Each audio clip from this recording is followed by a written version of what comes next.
지난 3일간 평안하셨습니까? 무더위 가운데도 오늘 하루를 열심히 살아오시고 또 이렇게 예배의 자리에 나오신 여러분들을 주님의 이름으로 축복합니다. 우리 먼저 신앙 고백하심으로 예배 시작하겠습니다. 전능하사 천지를 만드신 하나님 아버지를 내가 믿사오며 그 외아들 우리 주 예수 그리스도를 믿사오니 이는 성령으로 잉태하사 동정녀 마리아에게 나시고 본디오 빌라도에게 고난을 받으사 십자가에 못 박혀 죽으시고 장사한 지 사흘 만에 죽은 자 가운데서 다시 살아나시며 하늘에 오르사 전능하신 하나님 우편에 앉아 계시다가 저리로서 산자와 죽은 자를 심판하러 오시리라. 성령을 믿사오며 거룩한 공회와 성도가 서로 교통하는 것과 죄를 사하여 주시는 것과 몸이 다시 사는 것과 영원히 사는 것을 믿사옵나이다. 아멘. 우리 이제 한 마음으로 하나님을 찬송하겠습니다.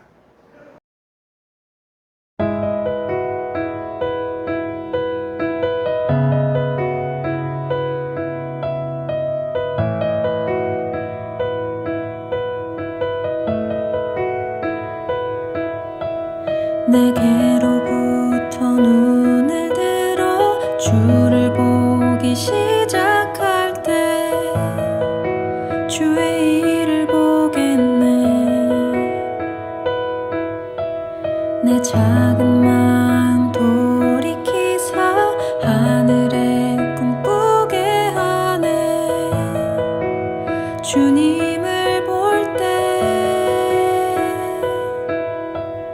내게로부터 눈을 들어 주를 보기 시작할 때 주의 일을 보겠네. 내 작은 마음 돌이키사 하늘에 꿈꾸게 하네. 주님을 볼 때 모든 시선을 주님께 드리고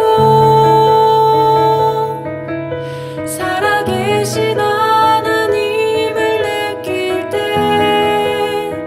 내 삶은 주의 역사가 되고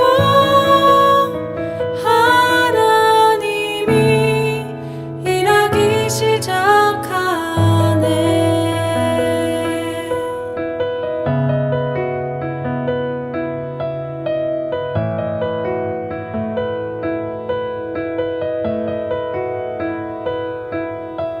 성령이 나를 변화시켜 모든 두려움 사라질 때 주의 일을 보겠네.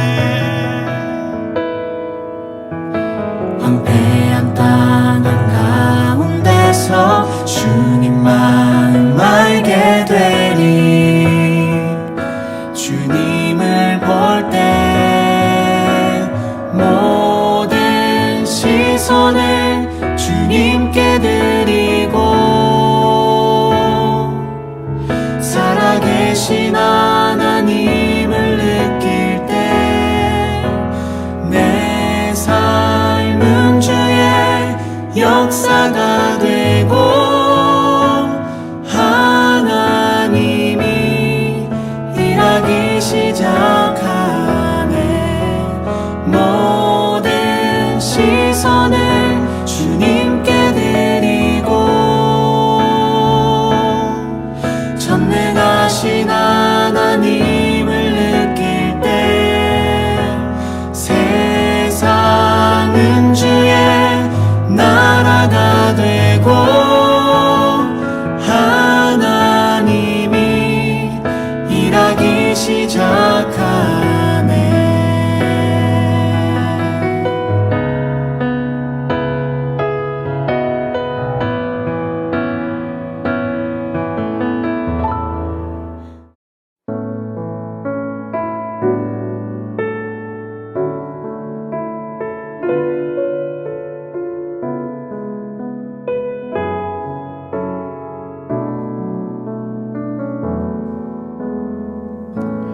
안개가 날 가리워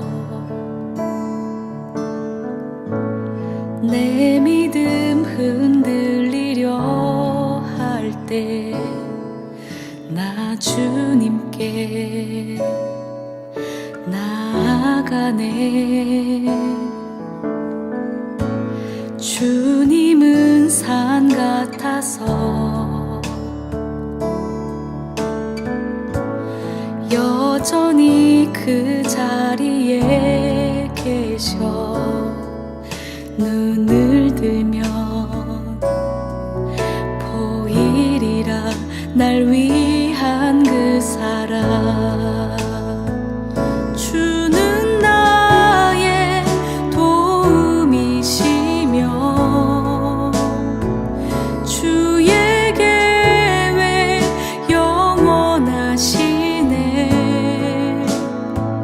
주의 위엄 앞에 믿음으로 순종해 예배드리리. 주님께서 날 이끄시며 주가 항상 함께 하시네. 주의 사랑 안에 믿음으로 순종해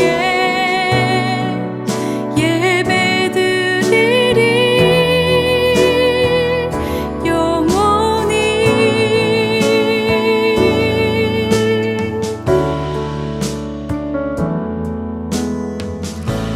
주님은 산 같아서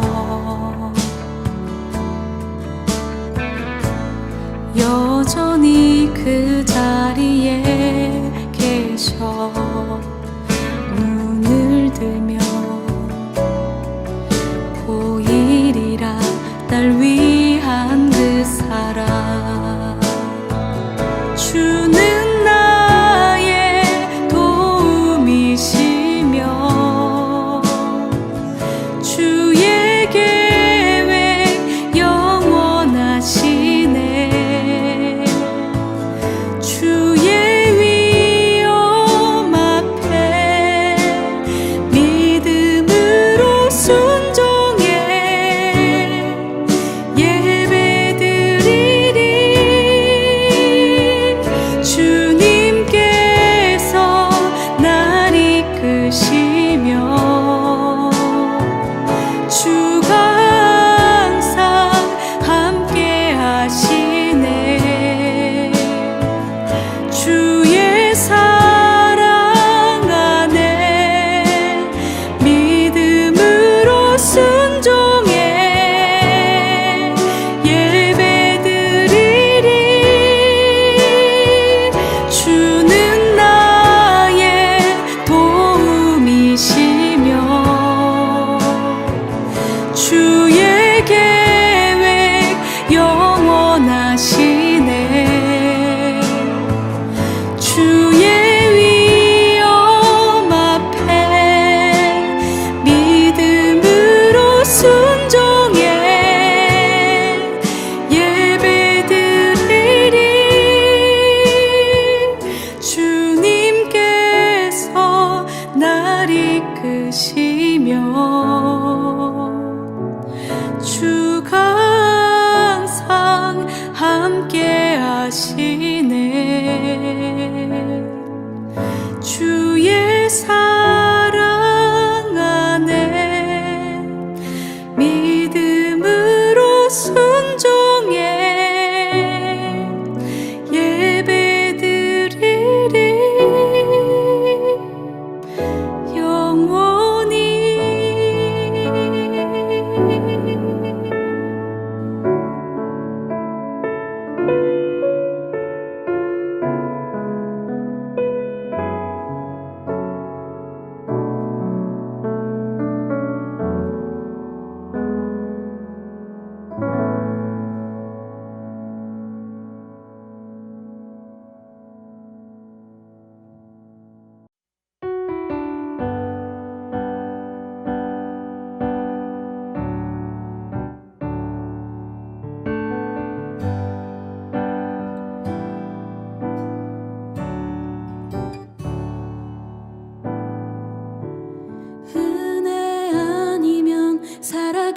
수가 없네.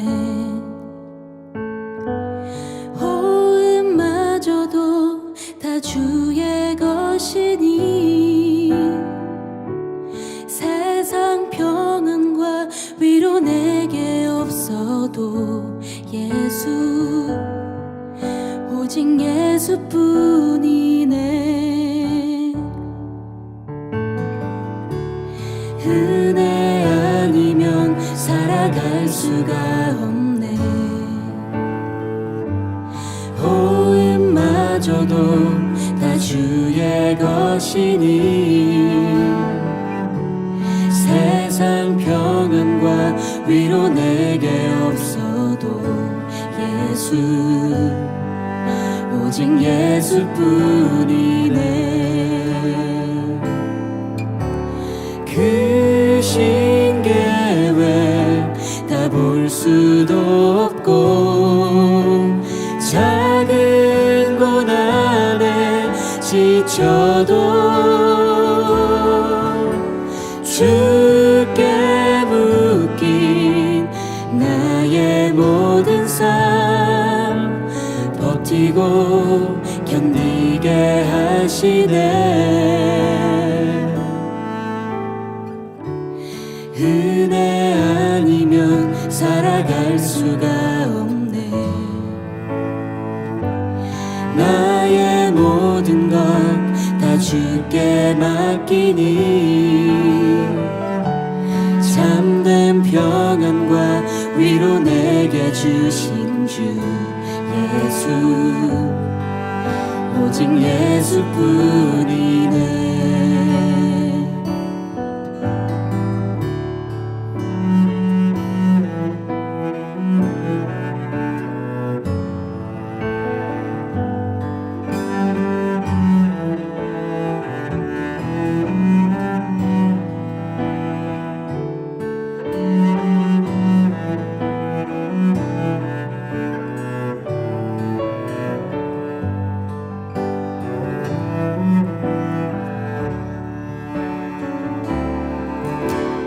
그 신계획 다 볼 수도 없고 작은 고난에 지쳐도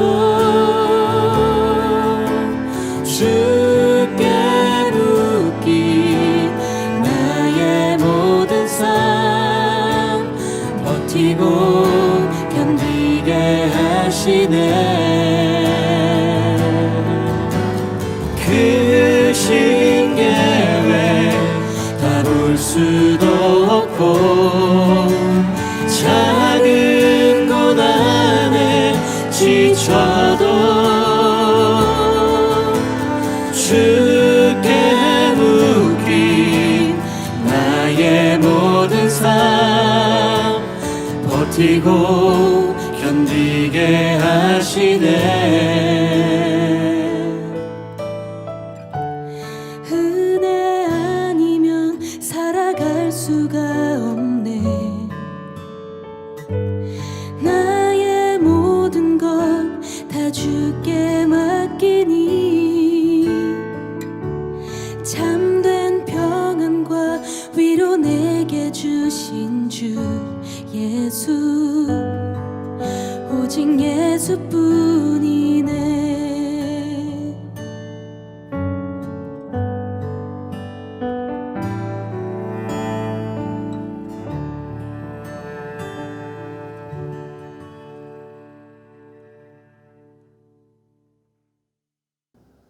이제 오늘 예배를 위해서 우리 하나님 앞에 같이 기도하겠습니다. 옆에 기도 제목을 보시면서 우리 기도하시죠. 아버지여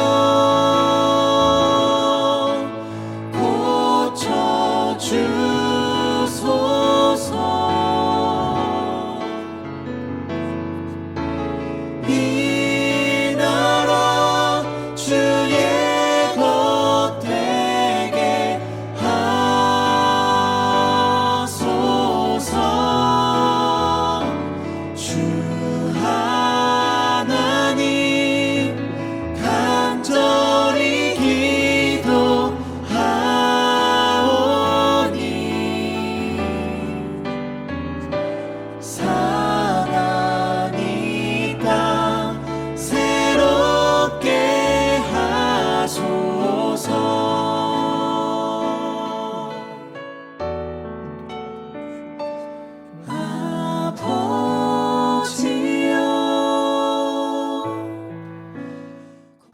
참 좋으신 주님 감사합니다.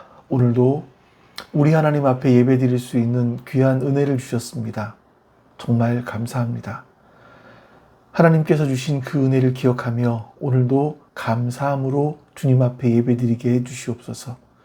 그 예배가 주님 앞에 복된 예배 될 수 있도록 주님 역사해 주시옵소서. 하나님의 말씀이 우리의 영의 양식이 되어 우리가 풍성한 삶을 살아갈 수 있도록 주님 도와주시옵소서.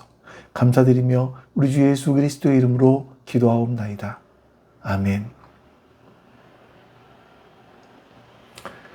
네, 우리 이제 같이 하나님 말씀 보겠습니다. 하나님 말씀은 누가복음 20장 45절에서 21장 4절까지입니다. 누가복음 20장 45절에서 21장 4절까지 말씀 우리 같이 한번 읽어보도록 하겠습니다. 모든 백성이 듣고 있는 가운데 예수께서는 자기 제자들에게 말씀하셨다. 율법 학자들을 조심하여라. 그들은 예복을 입고 다니기를 원하고 장터에서 인사받는 것과 회당에서 높은 자리와 잔치에서 윗자리를 좋아한다. 그들은 과부들의 가산을 삼키고 남에게 보이려고 길게 기도한다. 그들은 더 엄한 심판을 받을 것이다.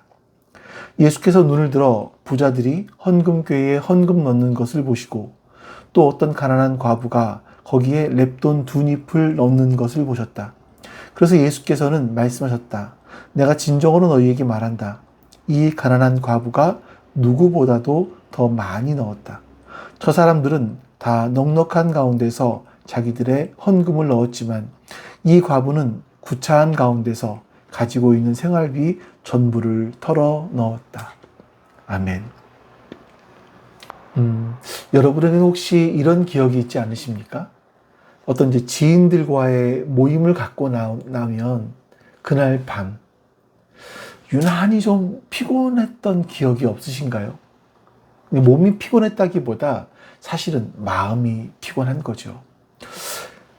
내가 오늘 사람들에게 괜찮게 보였을까? 내가 아까 그 말 하지 말 걸 그랬나? 뭐 이런 생각. 그러니까 모임 내내 우리는요, 자기도 모르는 사이에 이런 계산들을 하고 있는 거죠. 그러다 보니까 마음이 피곤합니다. 우리가 사람들과 아이들의 근황을 이야기할 때도 또 나의 사는 형편을 주고받을 때도 머릿속 한쪽에서는 이런 계산이 계속 돌아가고 있어요. 내가 사람들에게 어떻게 보일까? 혹시 뒤처져 보이는 건 아닐까? 이런 생각. 자, 그러고 보면 여러분, 우리는요, 평가받는 일에 굉장히 익숙한 세대를 살아왔던 것 같아요. 학교에 가면 등수로 평가를 받고, 직장에서는 실적으로 평가를 받고, 모임에 가서는 사는 형편으로 평가를 받으면서 지금까지 살아왔습니다. 그래서 여러분, 우리가 어떤 단체 대화방에다가 답글을 하나 올릴 때, 글을 하나 쓸 때, 이모티콘 하나를 남길 때도 어떤 걸 남겨야 될까를 굉장히 신경을 쓰죠. 사진 한 장을 옮기면 푸사 하나를 옮길 때에도 사람들이 이 사진을 어떻게 평가할까? 이걸 생각하면서 몇 번을 넣었다가 뺐다가 이렇게 하기도 합니다. 세상은요, 이렇게 우리에게 우리 손에 저울 하나를 쥐어준 것 같아요. 이 저울은요, 우리 눈에 보이는 것들을 다는 저울. 어떤 눈에 보이는 크기, 어떤 귀에 들리는 소리, 그리고 나의 이름, 어떤 자리, 이런 것들을 이 저울에 다는 겁니다. 우리가 이 저울 위를 오르락 내리락 하느라고 나는 잘 살고 있어. 이거를 증명하기 위해서 하루에도 몇 번씩 이 저울 위에 오르락 내리락 하면서 사는 것 같아요. 이게 우리 시대의 피곤함인 것 같습니다. 근데 여러분, 이 피곤함이 교회에 들어오니까 멈추던가요? 솔직히 말씀드리면, 저부터 그러지 못한 것 같아요. 설교를 준비해서 설교를 할 때, 이 설교가 사람들에게 어떻게 들릴까? 이걸 더 많이 생각하는 것 같습니다. 하나님 앞에 서야 하는데 하나님의 마음을 또 보아야 되는데 사람들이 이 설교를 어떻게 들을까, 잘했다고 할까, 못했다고 할까, 이런 쪽에 더 신경을 쓰는 것이 아닌가 하는 생각이 들기도 하는 거죠. 우리는 지난 수요일에 성전 뜰에 서 계신 예수님을 보았습니다. 아무도 감히 묻지 못하는 그런 침묵 속에서 예수님께서 먼저 질문을 던지시죠. 다윗의 자손인 그리스도가 어떻게 다윗의 주님이 될 수 있겠느냐 하는 그런 질문이었었습니다. 사람들이 이 메시아라는 이 관념, 메시아라는 이 틀을 자기의 생각으로 축소시켜 버렸잖아요. 예수님은 그것을 깨트려 버리시는 거죠. 자, 오늘 본문은요, 바로 그 이야기를 하던 그 뜰에서, 성전 뜰에서 계속 이어집니다. 지난주에 우리는요, 예수님이 무슨 말씀을 하셨는지를 들었어요. 오늘은 한 가지를 다른 관점에서 보려고 합니다. 지금 이 말씀을 하시는 예수님이 무엇을 보고 계시는가, 예수님의 시선이 어디에 머물러 있는가 하는 겁니다. 입에서 나온 말씀만이 아니라 예수님의 시선이 닿는 곳, 바로 그곳을 따라가 보려고 하는 겁니다. 자, 여러분, 이 장면을 한번 생각해 보세요. 오늘 말씀에 있는 장면들인데 6월절을 앞둔 예루살렘 성전의 뜰입니다. 막 순례객들이 어마어마하게 몰려들었어요. 발 디딜 틈이 없습니다. 근데 저 한쪽에서 율법 학자들이 자신들의 긴 예복을 끌면서 지나갑니다. 사람들은 율법 학자들이 지나가자 일어서서 공손하게 인사를 합니다. 존경한다는 표시겠죠. 그리고 다른 한쪽에서는요, 헌금함이 있는 곳에서 부자들이 헌금을 합니다. 이 유대의 헌금계는요, 나팔 모양으로 되어 있어요. 그래서 이 헌금함에 동전이 들어가면 이 동전이 빙글빙글 돌면서 동전과 금속이 마찰되는 소리, 요란한 소리를 내면서 헌금을 합니다. 그 헌금함으로 들어가게 되죠. 많이 넣으면 더 많은 소리가 납니다. 사람들은 동전을, 헌금을 하는 소리가 많이 들리면 그쪽으로 고개를 돌릴 수밖에 없는 그런 상황이 되었던 것 같아요. 사람들은 모두 이렇게 눈에 보이는 것, 귀에 들리는 것, 눈에 보이는 것을 보고 귀에 들리는 것을 듣습니다. 당연한 거 아닌가? 그런데 여러분, 그 한복판에서 예수님의 눈만은요, 다른 곳에 머물러 있었습니다. 예수님께서 무엇을 보고 계시는지 우리가 잠시 뒤에 본문을 통해서 살펴보고요. 다만 한 가지 좀 미리 말씀드릴 수 있는 것이 있는데, 그날 주님의 눈에 들어온 것은요, 사람들의 저울로 잴 수 없는 것들이었다라는 겁니다. 자, 오늘 말씀 먼저 보겠습니다. 45절. 모든 백성이 듣고 있는 가운데 예수께서는 자기 제자들에게 말씀하셨다. 누가는요, 오늘 말씀이 제자들에게 주신 말씀이다 라고 기록합니다.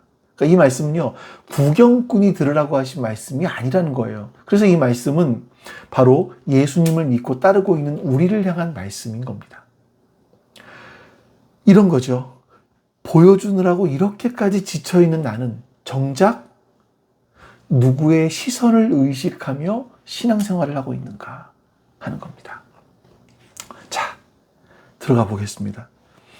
율법학자들은요, 글을 아는 사람이 드물던 시대에 율법을 읽고 그 율법을 해석하고 사람들에게 가르쳐주던 사람들이었어요.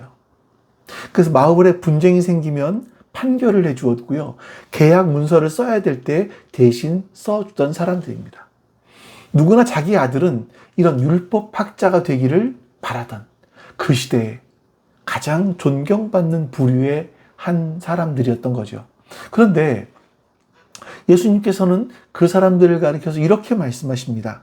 46절, 율법학자들을 조심하여라. 그들은 예복을 입고 다니기를 원하고 장터에서 인사받는 것과 회당에서 높은 자리와 잔치에서 윗자리를 좋아한다.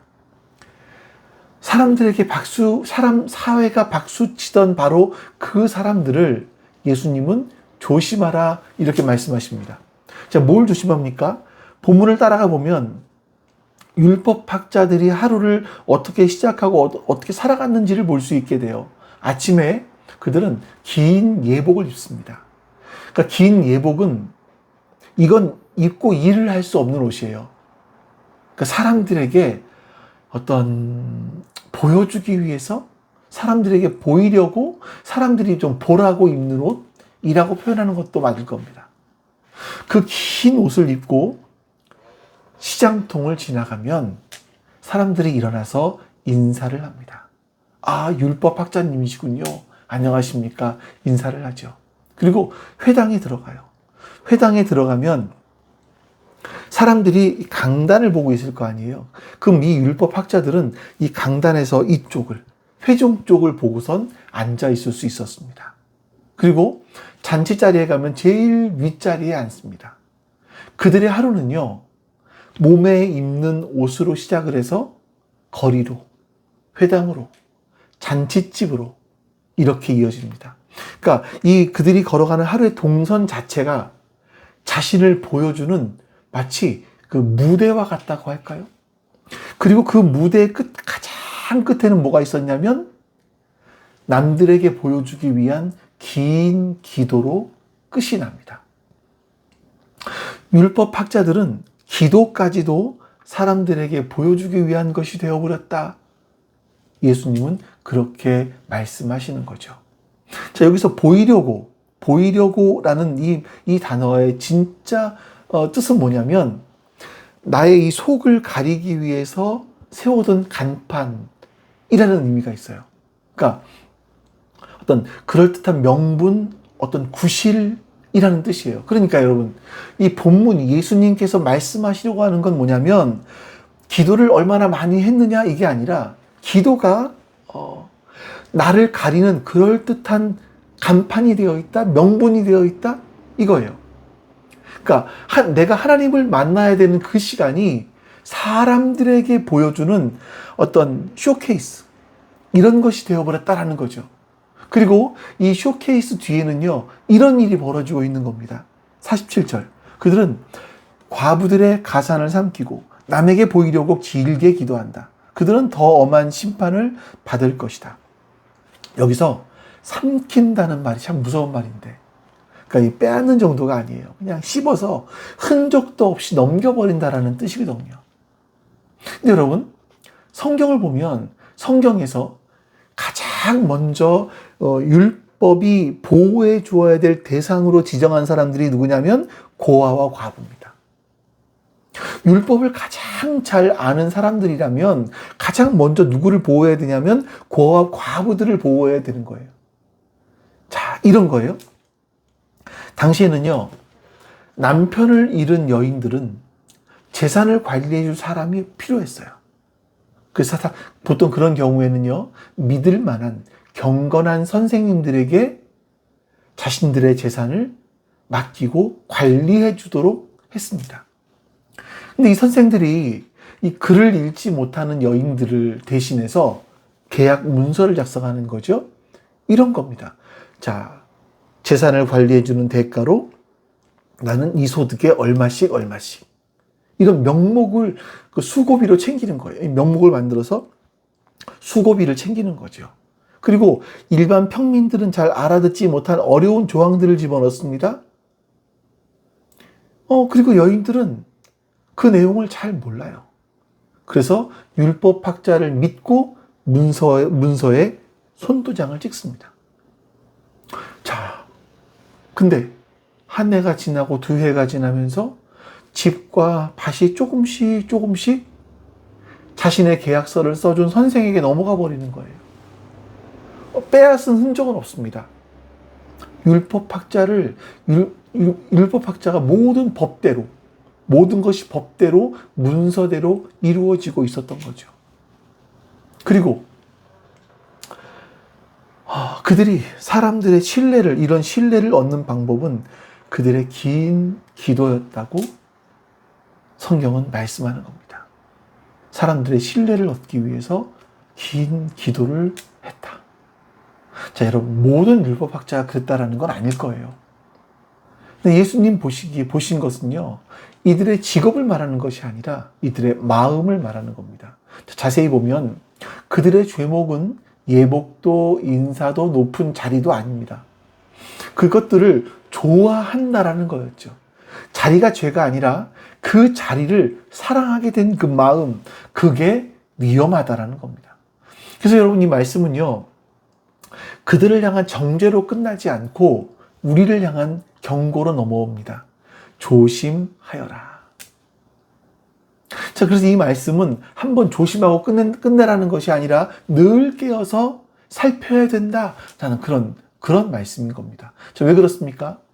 이 길은요, 어느 날 갑자기 들어서는 길이 아니기 때문에 그래요. 누룩처럼 소리 없이 계속 스며드는 그런 길이기 때문에 그렇습니다. 자, 여러분, 이제 한번 우리의 이야기를 해볼까요? 우리는 체면 문화 속에서 자란 사람들이에요. 남부럽지 않게, 남들 보기 좋게, 이런 말을 들으면서 자랐습니다. 그리고 이런 말을 하면서 자녀를 키웠어요. 자, 그런 체면 문화가 교회 문 안으로 들어오면 다 멈추어 버리던가요? 교회 안에도 비슷합니다. 내가 수년을 맡아온 봉사 자리를 다른 사람이 대신하게 되었을 때, 이 홀가분한 게 아니라 한편에서 서운한 마음이 올라오죠. 단체 대회방에서 행사 사진이 올라왔는데 나만 빠져 있어요. 별거 아닌데 마음이 서운합니다. 그러니까 누가 잘못해서가 아니죠. 다만 그 순간들이 조용히 보여주는 것이 있습니다. 내 섬김이 어느새 누군가를 향하고 있었는지를 보여주는 겁니다. 여러분, 신앙생활이 길어질수록 쌓이는 것들이 있죠. 우리의 직분이 쌓이고 봉사 이력이 쌓이고 호칭이 쌓입니다. 다 귀한 것들이에요. 처음에는 분명히 은혜로 시작했습니다. 그런데 어느 순간 그것들이 나를 설명하는 간판이 되어 있을 때가 옵니다. 언제부턴가 기도하면서 이 기도가 사람들에게 어떻게 들릴까, 내가 하는 기도가 사람들이 은혜를 받을까, 이런 생각을 하고 있는 거죠. 남의 이야기 같습니까? 아닙니다. 저도 비슷하죠. 우리가 봉사를 쉽게 내려놓지 못하는 이유, 소명이 아니라 체면일 때가 있어요. 시선이 어느새 하나님에게서 사람들에게로 옮겨가 있는 거죠. 자, 이 길의 끝에 본문은 정확하게 이렇게 말합니다. 이런 사람들은 더 엄한 심판을 받을 것이다. 여러분, 무겁게 들립니다. 근데 이 말씀은요, 우리를 끝장내려는 말씀이 아니라 돌이키라고 미리 보여주시는 말씀이에요. 그러니까 사람의 저울 위에서 사는 삶의 끝이 어떤지를 우리에게 보여주시는 거죠. 보이는 것은 다 지나갑니다. 예복도 헤어집니다. 자리수도 언젠가 내려오게 됩니다. 박수도 그칩니다. 그 저울 위에는 영원한 것이 하나도 올라가지 않습니다. 자, 그렇다면 여러분, 지나가지 않는 것은 그러면 어디에 있습니까? 바로 그 순간 본문이 장면을 바꿔요. 예수님이 사람들이 바라보지 않는 쪽을 보시면서 이렇게 말씀하시는 거죠. 자, 지금 좀 더 설명을 드리면 부자들이요, 줄지어서 헌금을 넣고 있습니다. 예루살렘 성전에는 13개의 헌금통이 있었대요. 아까 사진에서 보신 것처럼 헌금함은 금속으로 된 나팔 모양으로 되어 있습니다. 그래서 이 동전이 이 나팔 모양의 궤를 타고 내려가다 보면 큰 소리를 내게 됩니다. 동전이 많이 떨어지는 소리가 나면 사람들은 고개를 그쪽으로 움직이게 되는 거예요. 그런데 주님의 눈은요, 그 부자들의 행렬을 지나서 한 여인에게 멈췄습니다. 가난한 과부였다라고 성경은 말씀합니다. 그 손에는 동전 2닙이 들려 있습니다. 렙돈이라고 기록되어 있고요. 이 렙돈은 그 나라에서 가장 작은 단위의 돈이에요. 그러니까 지금 우리나라 돈으로 굳이 말을 하자면 그러니까 10원짜리 동전 2개 정도. 헌금함에 넣어도 소리도 잘 안 들리는 그런 작은 돈입니다. 자, 이 헌금함이 놓여 있는 곳은 여인의 뜰이라고 불리는 자리였었습니다. 그러니까 유대 여인들이 들어갈 수 있는 가장 깊은 곳이에요. 과부는 자기가 갈 수 있는 가장 깊은 자리까지 들어가서 자기가 가진 가장 마지막 것들을 넣은 겁니다. 근데 기억하십시오, 여러분. 지난주에 우리가 보았던 다윗이 주님이라고 불렀던 그 크신 분은 어디에 앉아 계십니까? 바로 그 낮은 뜰 안에 앉아 계신 겁니다. 높은 보좌가 아니라 여인의 뜰에 앉으셔서 그 뜰에서 가장 작은 사람을 보고 계신 겁니다. 여기서 우리가 놓치면 안 되는 부분이 있습니다. 동전이 2닙이에요.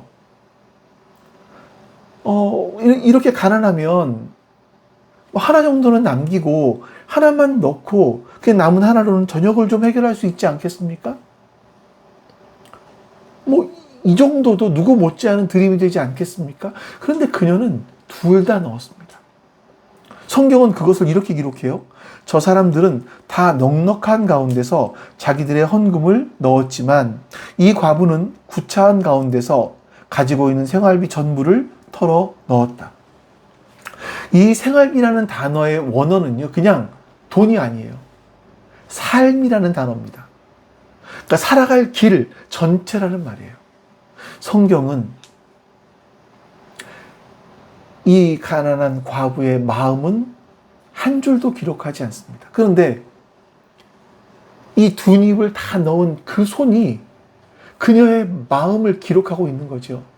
그날 헌금함에 들어간 것은요, 동전 2닙이 아니라 그 여인의 내일이었습니다. 그 여인은 자신의 내일을 하나님의 손에 맡겨버리는 거예요. 그때 예수님께서 이렇게 말씀하십니다. 21장 3절. 그래서 예수께서는 말씀하셨다. 내가 진정으로 너희에게 말한다. 이 가난한 과부가 누구보다도 더 많이 넣었다. 여러분, 이게 무슨 계산입니까? 산수로는 말이 안 되지요. 그런데 주님은 진지하게 말씀하시는 거예요. 그녀가 넣은 돈이, 헌금이 가장 많다. 더 많이 넣었다. 아마 이런 게 숨어 있지 않겠어요? 왜냐하면 그녀는 자신의 삶을, 자신의 내일을 하나님께 드렸기 때문이다. 라는 거죠. 그럼 여러분, 우리가 이 성전에 2개의 저울이 있었다는 걸 알 수가 있습니다. 사람들의 저울, 그리고 하나님의 저울이죠. 사람들의 저울은요, 헌금함에 들어간 액수를 봅니다. 얼마를 넣었느냐, 이걸 보겠죠. 근데 하나님의 저울은 정반대입니다. 그 사람의 손에 얼마가 남아있느냐, 이걸 보시는 거죠. 부자들은 드리고도 손에 남은 것들이 많이 있었습니다. 그런데 이 과부는 손에 아무것도 남지 않았습니다. 그래서 가장 적게 넣은 이 사람이 하나님의 저울에서는 가장 무거웠던 겁니다. 자, 여러분, 이거는 오해하지 마십시오. 우리도 남김없이 전 재산을 하나님께 다 드려야 하나님께 인정받는다, 이런 말을 하는 것이 아니에요. 이건 하나님이 지금 무엇을 보고 계시는가, 그 시선에 대한 이야기죠. 근데 저는 이 본문을 보면서 이런 생각이 들어요. 자, 여러분, 예수님은요, 그 과부를 따로 부르지 않으십니다. 그 과부에게 칭찬을 직접 하지도 않으세요. 2닙을 돌려주거나 아니면 내일의 양식을 주지도 않으십니다.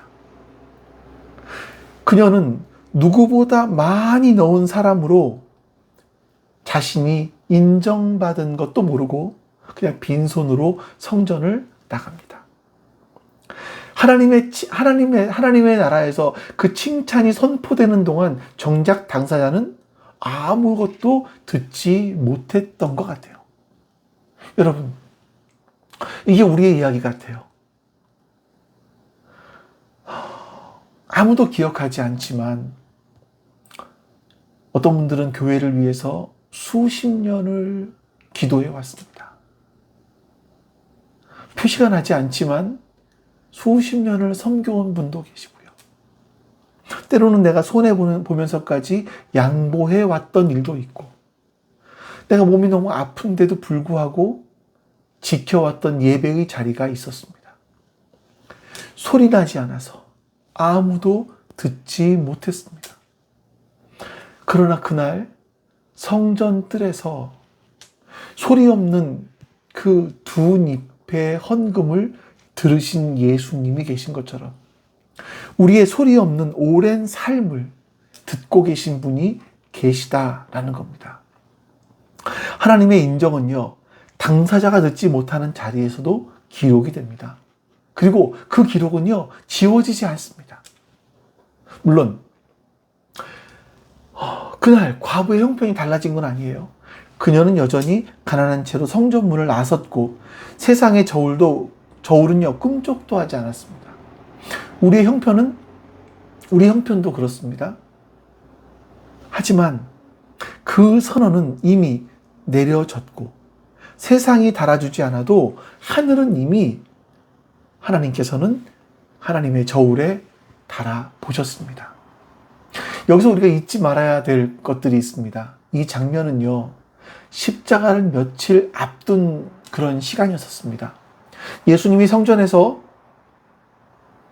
백성과 보내신 마지막 시간, 그리고 그 마지막 시간의 마지막 시선은 그 과부에게 머물러 있었다라는 거죠. 왜였겠습니까? 왜 그랬겠습니까? 그 길이 곧 예수님 자신이 걸어가실 길이었기 때문에 그렇죠. 과부는 자신의 전 재산, 내일을 주 앞에 하나님께 맡기고 자신의 전 재산을 주님께 드렸습니다. 예수님은 며칠 뒤에 자신의 전 생명, 모든 생명을 남김없이 십자가에서 다 드리십니다. 여러분, 십자가에서 예수님이 남기신 마지막 기도를 기억하십니까? 예수께서 큰 소리로 부르짖어 말씀하셨다. 아버지, 내 영혼을 아버지 손에 맡깁니다.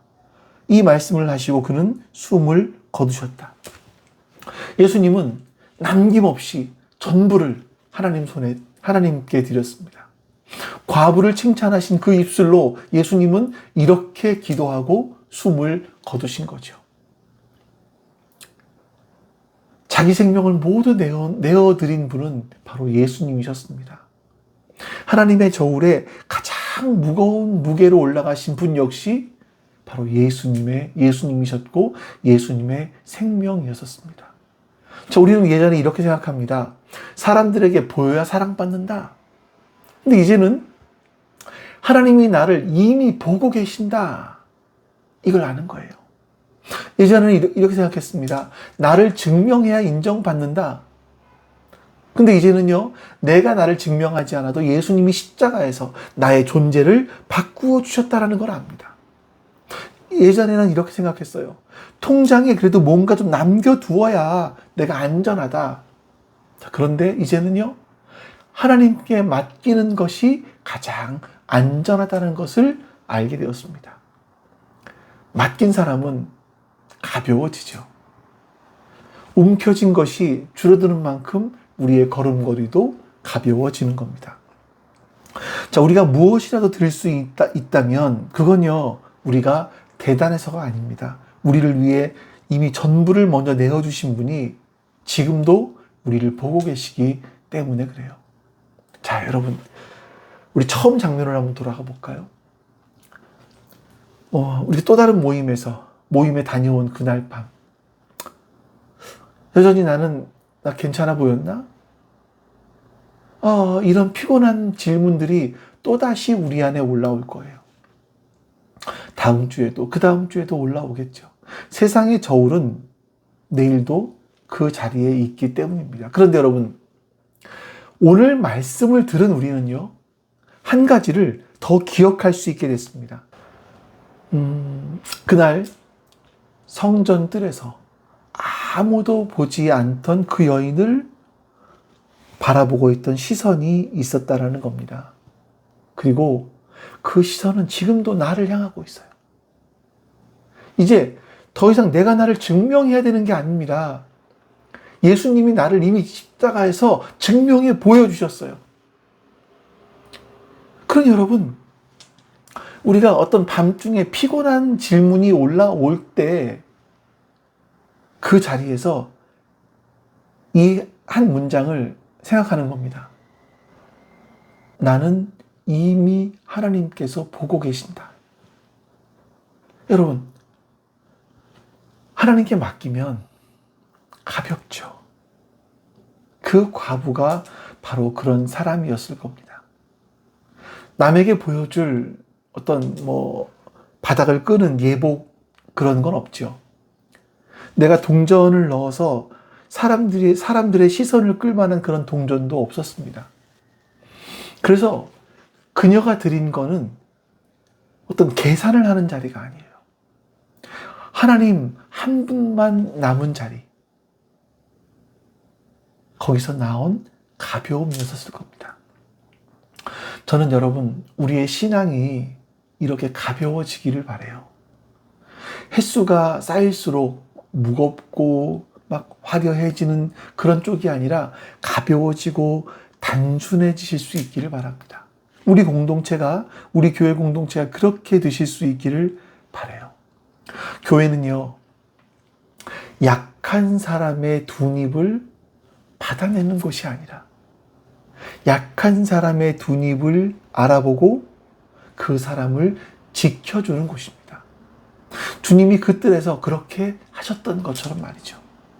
그래서 여러분들에게 이런 한 가지를 좀 제안해 보고 싶어요. 여러분들이 이번 한 주 동안, 남은 한 주 동안 하나님께 여러분의 둔입을 한번 넣어보자. 이런 거죠. 근데 사람들이 보게 하는 것이 아니라 아무도 모르게 말입니다. 이건 우리가 누군가를 위해서 아무도 모르게 기도하는 것일 수도 있고요. 알리지 않고 감당하는 어떤 섬김 하나일 수도 있고요. 또 생색내지 않고 그냥 양보하는 그런 하나의 행동일 수도 있습니다. 무엇이어도 좋습니다. 근데 규칙이 하나 있어요. 다른 사람에게 말하지 않는 겁니다. 어떤 단체 대화방에도 또 어떤 가족들이나 교회에서 소리가 나지 않게 하는 거죠. 처음에는 허전할지도 모르겠습니다. 좀 내가 이걸 한 거를 알아주는 맛이 있어야 되는데 우리 사실 그걸로 살아온 사람들 아닙니까? 그런데 그 허전한 자리에서 이상한 일이 일어나는 거예요. 사람들의 저울에서 내려오는 그 연습을 거기서 시작하는 겁니다. 그리고 어쩌면 그 자리에서 아무도 사람들이 듣지 못한 내 동전 둔입, 이 소리를 들으시는 분과 만나게 될지도 몰라요. 신앙은요, 거기서 다시 단순해집니다. 내가 세상을 바라보던, 세상을 의식하던, 사람들을 의식하던 그 눈이 줄어들었기 때문에 그래요. 이 마음의 소음도 줄어듭니다. 여러분, 율법학자의 길과 과부의 길, 이 오늘 본문이 보여주었던 이 두 갈래 길은요, 지금도 우리 앞에 있습니다. 신앙의 횟수가 쌓여갈수록 그 갈림길은 더 많이 찾아와요. 근데 두려워하지 않아도 됩니다. 우리는 그 길을 혼자 분별하면서 가는 것이 아니에요. 누가복음 21장 3절에 이 가난한 과부가 누구보다 더 많이 넣었다 하신 그 예수님의 시선이 오늘도 우리의 걸음걸음을 따라오고 계시기 때문에 그렇습니다. 보이지 않는다고 우리를 잊고 계신 것이 아니에요. 조용하다고 우리를 외면하고 계신 것이 아닙니다.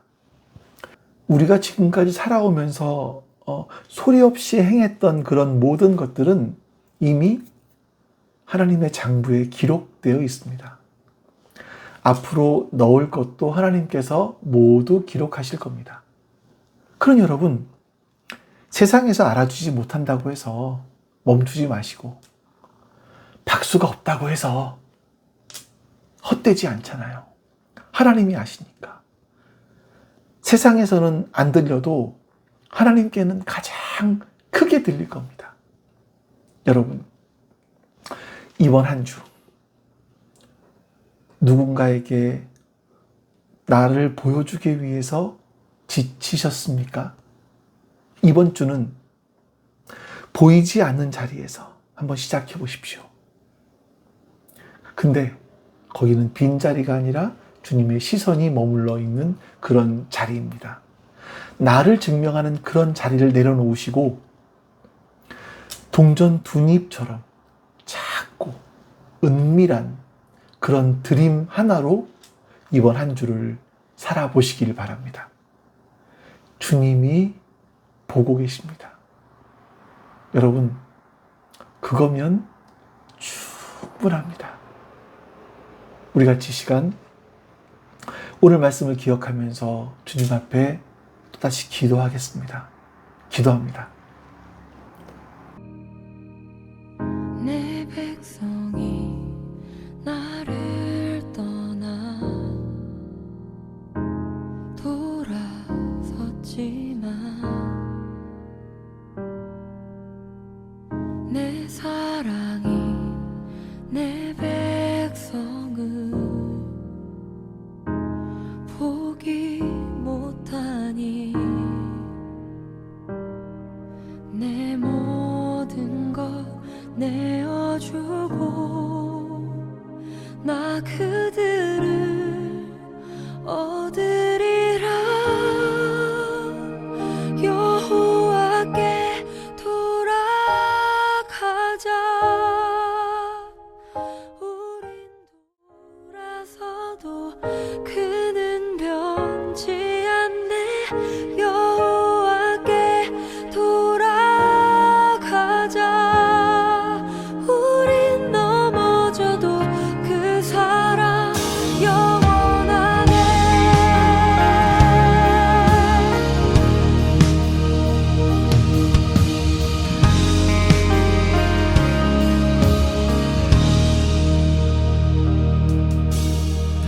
내 백성이 나를 떠나 돌아섰지만 내 사랑이 내 백성을 포기 못하니 내 모든 것 내어주고 나 그들을 얻으리라. 여호와께 돌아가자. 우린 돌아서도 그는 변치 않네. 여호와께 돌아가자.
새롭게 기도하리. 주의 얼굴을 구하여서 그 악한 길 떠나리.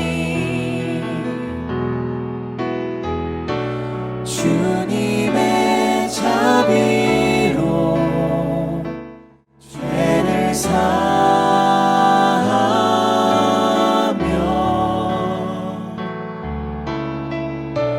주님의 자비로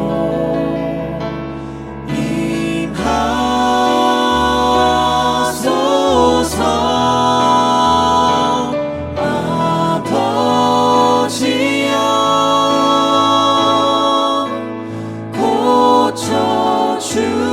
고쳐주소서. 이 나라 주의 것 되게 하소서.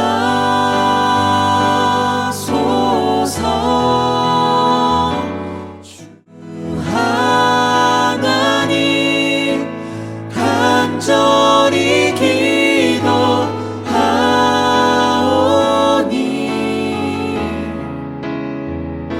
상한 이 땅 새롭게 하소서.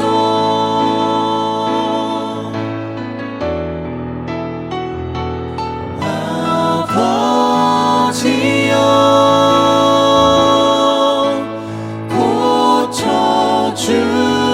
고쳐주소서. 이 나라 주의 것 되게 하소서. 주 하나님 간절히 기도하오니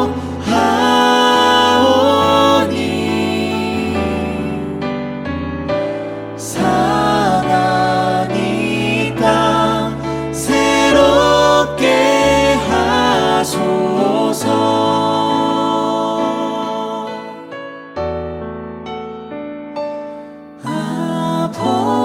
아버지여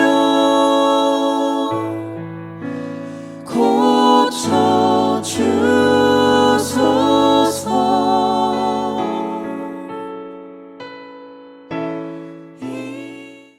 하나님, 세상이 우리를 보아주지 않아도, 세상이 우리를 인정해주지 않아도, 세상이 우리에게 박수를 치지 않아도 주님은 보고 계십니다.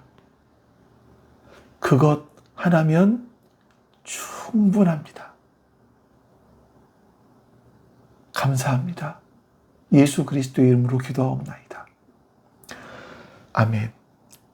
하늘에 계신 우리 아버지여, 이름이 거룩히 여김을 받으시오며 나라가 임하시오며 뜻이 하늘에서 이루어진 것 같이 땅에서도 이루어지이다. 오늘 우리에게 일용할 양식을 주시옵고 우리가 우리에게 죄 지은 자를 사하여 준 것 같이 우리 죄를 사하여 주시옵고 우리를 시험에 들게 하지 마시옵고 다만 악에서 구하시옵소서. 나라와 권세와 영광이 아버지께 영원히 있사옵나이다. 아멘.